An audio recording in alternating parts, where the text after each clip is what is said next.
Saya nggak akan bahas masalah masuknya Anies ke sini ya, tapi masalah Sandiaga Uno ini. Kok bisa ada di urutan kedua? Sakti banget nih orangnya. Saktinya ngalahin Samsudin.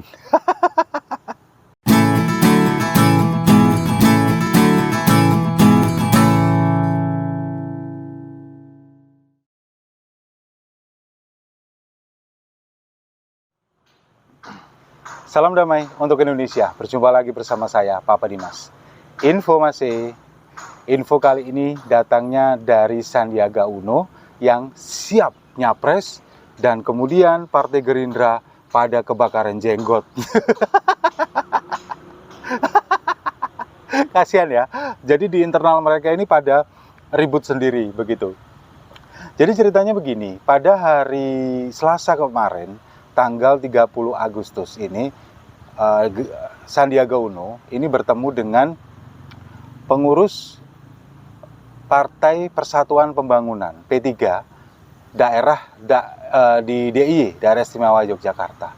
Dan di sana mereka ini ingin mengusung Sandiaga Uno menjadi calon presiden 2024. Nah, ketika ditanya, Sandiaga Uno tanpa ragu mengatakan siap untuk diusung menjadi calon presiden di 2024. Mungkin kalau menurut saya, kesiapan Sandiaga Uno ini juga nggak lepas dari Musyawarah Rakyat Indonesia pertama di Kota Bandung yang diselenggarakan oleh relawan Jokowi.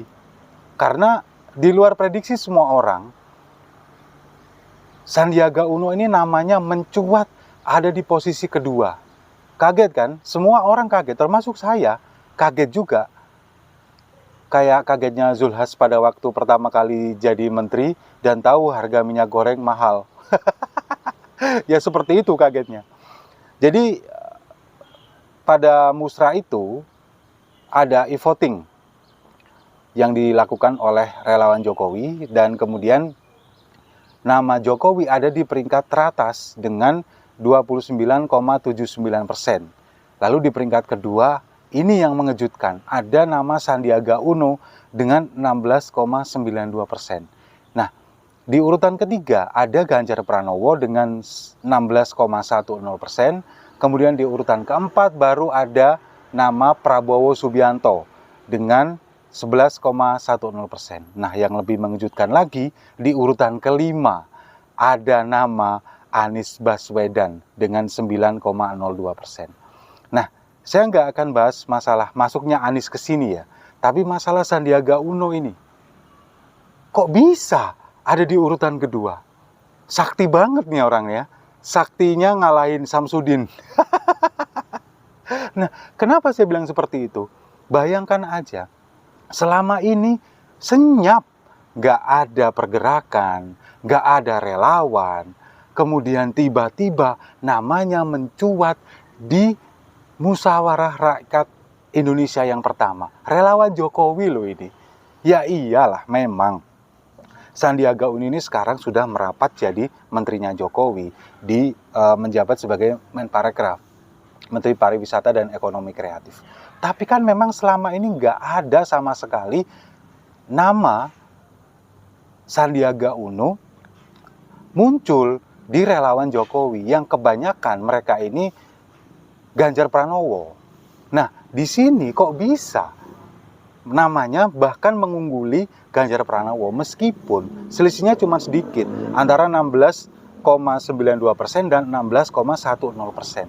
Selisihnya cuma 0,8% sekian. Nah, ini yang kemudian membuat para elit di Partai Gerindra kebakaran jenggot dan mencak-mencak. Karena sebelumnya pada tanggal 12 Agustus yang lalu ini diselenggarakan Rapimnas Partai Gerindra. Di sana para politisi dari Partai Gerindra sepakat untuk mengusung satu-satunya nama, yakni Prabowo Subianto sebagai calon presiden di 2024. Nah, pada saat itu kebetulan juga Sandiaga Uno dan Fadlizon ini nggak hadir katanya sedang melakukan tugas negara. Sandiaga Uno ada acara di kementerian, kemudian Fadlizon ada acara dari DPR. Nah, tapi kalau menurut saya ini bukan karena alasan tugas negara sebetulnya. Ya mungkin ini, karena sebetulnya kalau saya lihat Sandiaga Uno ini memang juga ngotot kepingin nyapres. Nah, kalau Fadlizon sendiri kayaknya sih dia ini meskipun nggak secara terang-terangan ngomong, tapi kayaknya dia ini kepingin mendukung Anies Baswedan. Meskipun sampai detik ini belum ada partai yang mau mengusungnya, ya kan? Nah, kemudian kesiapan dari Sandiaga Uno ini sekarang menimbulkan polemik, gejolak, dan kalau orang Jawa bilang geger gede di dalam internal Partai Gerindra. Ada setidaknya yang saya tahu ini ada 3 orang elit Gerindra yang nyentil, kemudian memberi masukan, bahkan omongannya juga pedas dan menohok Sandiaga Uno. Yang pertama ini ada Ketua Harian DPP Partai Gerindra, yakni Sufmi Dasko Ahmad, yang dia mengatakan, ya sebetulnya kita nggak bisa ngelarang, itu hak setiap orang untuk maju mencalonkan diri menjadi presiden, calon presiden atau calon wakil presiden. Nah, masalahnya kita ini kan sudah ada Rapimnas yang mendukung Pak Prabowo satu-satunya. Nah, ini kan harusnya seseorang ini punya etika untuk ini semua. Nah, entah yang dimaksud etika ini seperti apa. Apakah harus keluar dari partai dulu atau minta izin dulu ke Prabowo? Ya, kita nggak tahu. Tapi yang jelas kalau yang saya tangkap, apa yang diomongkan Sufmi Dasko ini, ya Sandiaga Uno ini nggak punya etika. Mungkin kalau menurut saya, satu-satunya kekuatan Gerindra, kekuatan Sandiaga Uno di Gerindra ini, ya kekuatan kardus, duit maksudnya, logistik, yang memang cukup kuat ya, karena memang Sandi ini kan pengusaha dan juga kaya raya, dan laporan harta kekayaannya sih sampai 10 triliun kalau sekarang. Nah, ini mungkin yang menjadi kekuatan Sandi. Tapi dia memang belum punya jasa apa-apa di Partai Gerindra, bukan pendiri partai, kemudian belum punya jasa apapun. Nah, kemudian satu lagi tokoh dari Partai Gerindra yang nyentil ke Sandiaga Uno. Ini ada Sekjen dari Partai Gerindra Ahmad Muzani yang mengatakan bahwa kita ini sekarang sudah satu gerbong dengan PKB, yakni mengusung Prabowo Subianto sebagai calon presiden. Nah, kalau misalkan kalian ada yang tidak mau satu gerbong ini, ya silakan turun dari gerbong sebelum kereta ini berangkat, begitu. Maksudnya si Sandi ini disuruh keluar dari Partai Gerindra kalau memang nggak mau mendukung Prabowo menjadi calon presiden. Nah, kemudian ada lagi yang lebih menohok lagi, pernyataan dari Desmond Junaidi Mahesa. Pada tahu ya, Desmond, anggota Komisi 3 DPR RI, ya berasal dari Partai Gerindra, yang kemarin sempat mempertanyakan eksistensi dari Kompolnas kepada Pak Mahfud MD, dan juga terakhir dia mengeluarkan statement kontroversial yang mendukung Putri Chandrawati untuk tidak ditahan. Ada maksud apa nih Pak Desmond ya? Nah, pernyataannya ini menohok. Kalau menurut saya lebih pedas lagi dari 2 orang sebelumnya. Desmond mengatakan bahwa mungkin sekarang ini KTA Gerindra dari Sandiaga Uno dimakan tikus. Maksudnya apa coba? Jadi dia mengatakan begini, dulu pada waktu KTA-nya masih ada, dia akan mendukung Prabowo Subianto sebagai calon presiden. Nah, sekarang kok tiba-tiba dia siap nyapres didukung partai lain, dalam hal ini P3 ya. Nah, ini mungkin yang dikatakan, ya sekarang mungkin KTA-nya sudah dimakan tikus, makanya dia mau nyalon presiden melalui partai lain. Nah, Desmond ini juga mengatakan bahwa Sandi ini memang bukan pendiri partai, kemudian juga nggak punya jabatan penting-penting amat di Partai Gerindra. Padahal sebetulnya jabatannya sama dengan Desmond ini, yaitu wakil ketua Dewan Pembina Partai Gerindra. Nah, si Desmond ini mengatakan bahwa Sandi ini datang ke Partai Gerindra dengan kepentingannya sendiri, kemudian juga pergi dengan kepentingannya sendiri. Mungkin kepentingan yang diinginkan Sandi tidak dicapai di Partai Gerindra. Makanya mungkin dia sekarang mencoba untuk mencari peruntungan di partai lain. Jadi Desmond ini memang sok galak ya, sok keras. Seperti yang dilakukan pada waktu rapat dengan pendapat dengan Kompolnas dan juga dengan Kapolri pada waktu itu. Nah, kemudian saya ingin mengupas sedikit tentang sosok Sandiaga Uno ini. Nah, Sandiaga Uno ini kan memang orangnya, kalau menurut saya, dia ini pandai melihat peluang. Pandai melihat peluang, kemudian juga oportunis, dan yang jelas dia ini bunglon kalau menurut saya. Melihat peluang kenapa? Dia ini beberapa survei tentang calon presiden yang diunggulkan oleh masyarakat, namanya selalu ada. Meskipun posisinya nggak terlalu tinggi, tapi namanya selalu muncul, selalu ada. Nah, kemudian melihat namanya muncul menyodok di posisi kedua di Musyawarah Rakyat Indonesia itu, ini mungkin yang membuat dia jadi percaya dirinya naik. Akhirnya dia siap untuk dicalonkan oleh Partai Persatuan Pembangunan atau P3.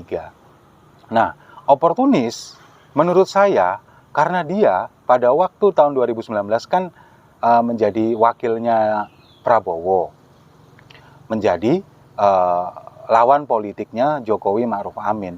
Nah, kemudian dia ditawari jadi menteri Menparekraf dan dia bersedia. Ini orang oportunis memang. Dia pandai memanfaatkan peluang, kemudian juga apa yang kira-kira ini bisa menjadi kendaraan dia untuk menaikkan namanya, menaikkan elektabilitasnya. Itu yang dilakukan.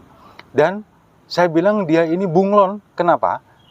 Kalau para Prabowo pada waktu 2019 dia didukung oleh kelompok-kelompok intoleran, kemudian saat dia masuk ke kabinet Presiden Jokowi, dia melepaskan diri dari kelompok-kelompok itu. Dia sudah nggak mau lagi bersentuhan dengan mereka. Full tenaganya, pikirannya dicurahkan untuk membantu Jokowi mengurus negara ini. Tapi kalau Sandi beda.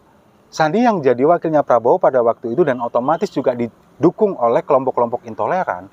Pada saat dia menjabat menjadi Menparekraf, dia masih memberikan panggung, memberikan ruang kepada kelompok-kelompok intoleran itu. Salah satunya yang terjadi pada bulan April lalu ketika bulan puasa.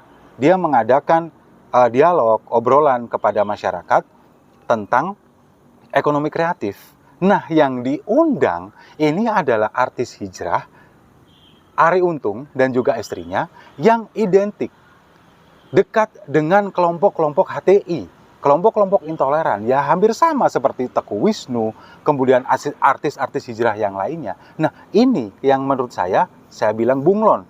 Karena apa? Karena dia masih bisa memanfaatkan, bermain di dua kaki. Jadi, di pemerintahan oke, kemudian juga mengakomodir kelompok-kelompok intoleran. Siapa tahu dengan mengakomodir mereka, ini bisa menjadi lumbung suaranya nanti kalau misalkan dia menjadi calon presiden. Nah, itulah sosok Sandi yang saya lihat sejauh ini.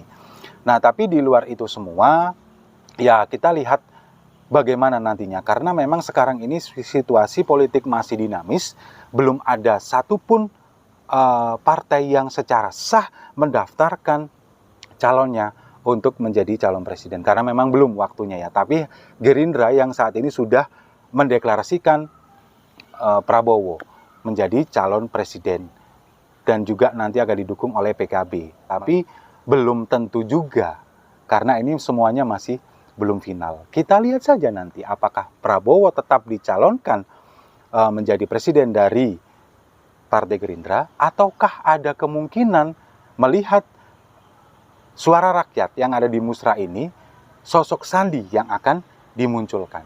Karena kan nggak mungkin dalam satu partai ada dua matahari. Matahari kembar kan nggak mungkin. Pasti ada salah satu. Atau kemungkinan juga mengulang tahun 2019 Prabowo Sandi. Kemungkinan ada juga. Tinggal mencari koalisi partainya. Mau nggak PKB nanti mendukung calon ini, Prabowo Sandi? Atau kemungkinan juga menggandeng P3. Tapi sekarang kan P3 sudah ada di koalisi dengan Golkar dan juga PAN. Nah, ini semuanya masih belum bisa ditebak, masih dinamis. Kita tunggu saja perhelatan. Nggak lama lagi, kemungkinan akhir tahun ini sudah mulai gejolak-gejolak itu, dan nanti mungkin akan terlihat siapa calon-calon potensial yang akan diusung partai. Apakah ini nanti partai ini tetap mempertahankan idealismenya mereka, atau mereka akan mendengarkan suara rakyat. Kita lihat saja nanti, kita menyimak, karena ini pasti akan sangat seru, karena memang Presiden Jokowi sudah nggak bisa nyalonkan lagi. Kita lihat siapa-siapa nanti, kita tunggu di akhir tahun 2022 ini atau di awal tahun 2023. Saya yakin pasti akan lebih seru lagi. Setuju ya? Kalau setuju, kita minum kopinya sama-sama. Saya rasa itu. Terima kasih sudah menyimak. Jangan lupa like, komen, dan subscribe. Salam damai untuk Indonesia.